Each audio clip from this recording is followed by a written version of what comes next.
So this time, they visited El Paisano. First of all, have you heard about El Paisano? This distillery is more of a love project. You see, quite a few people migrated from San Jose de la Paz to the US to open restaurants. Over generations, many of the restaurants became chains. And you know what is a big seller of booze in a Mexican restaurant? You guessed it right, tequila.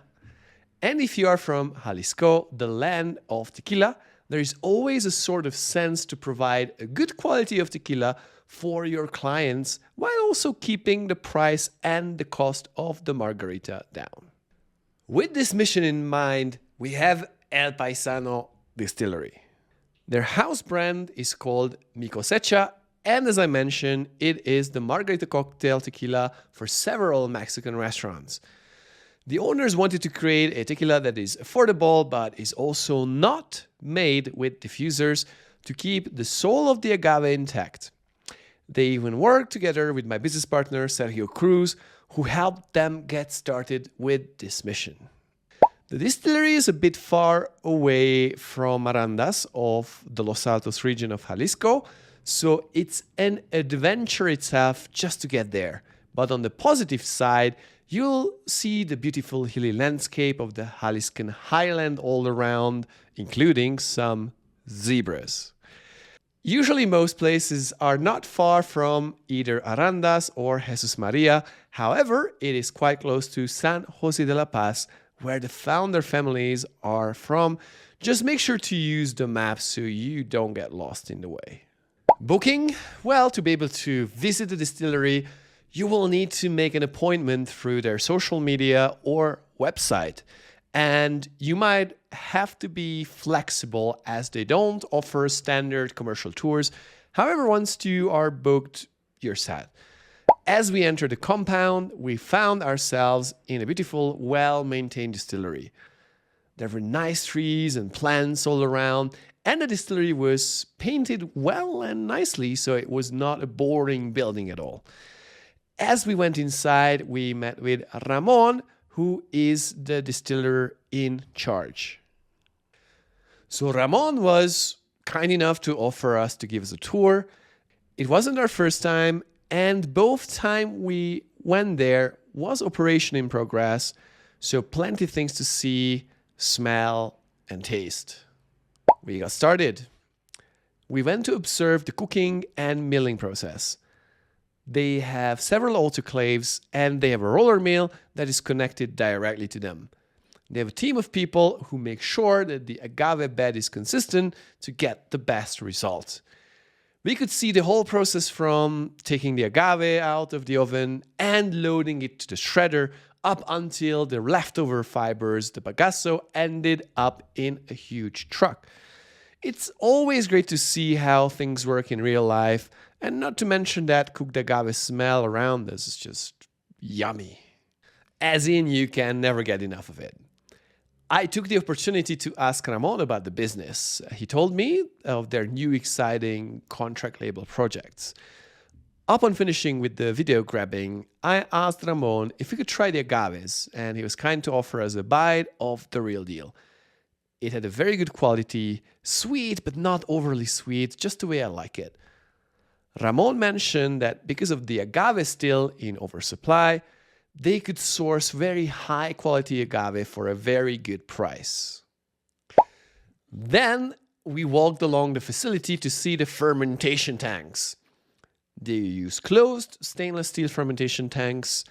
These would usually or normally have a higher level of efficiency versus the open ones. Then we went to see the stainless steel pot stills. Curiously, they were using some of the big fermentation vats to store the ordinario, the liquid you get after the first distillation. I was very much surprised by this as it actually reduces the efficiency. However, on the other hand, reduced efficiency may give a better body. So this is never an issue from the consumer end. Don't you worry. Then we went to see the lab. They have a fairly small lab, but it's equipped with everything they need to make some tests on the batches.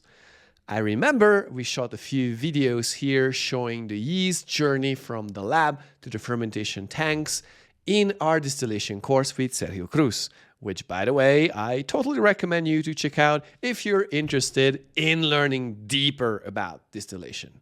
If not, well, you should check it out, right? Then we went through the barrel room to reach the tasting room.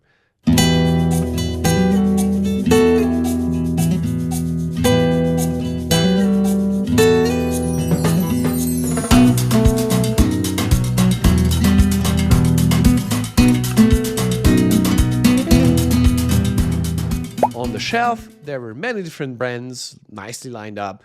Most of them were works for private brand contracts.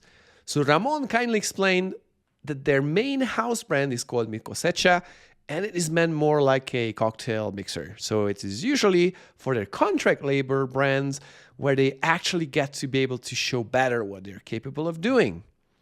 So we tried a few of their maquilas, as they call it in Spanish. I tried the Blanco, which was called Agaveal. It was quite light to begin with, but also quite peppery. I enjoyed it, though I usually like stronger Blanco profiles. I did taste some more Blancos of theirs, and I know that they too can make stronger profiles. It's just that the brand owner probably wanted this more for cocktails, to which I think it could probably serve very well. Then I tried the Reposado, which was for a new brand with Italian owner called Tequila. No, I don't love you or likely, but that's actually the brand's name. The first sip was a bit heavy, but pleasant. After waiting a little bit, I had another one, and it opened up nicely, revealing its complexity. I find it rare to taste the Reposado I get to actually enjoy, and this was one of those. And then we tried Bendecido El Gent Añejo, which was more of an oaky toned tequila. For those who love, for example, bourbon or some of the heavier oaky things. And so our tour ended. Just a side note, they were so kind, offering to try any tequila from the shelf we wanted, but obviously we didn't want to take advantage of them and still had a long drive ahead to home. And so we're more than happy to try just a few. And they were delicious. So would I recommend visiting El Paisano?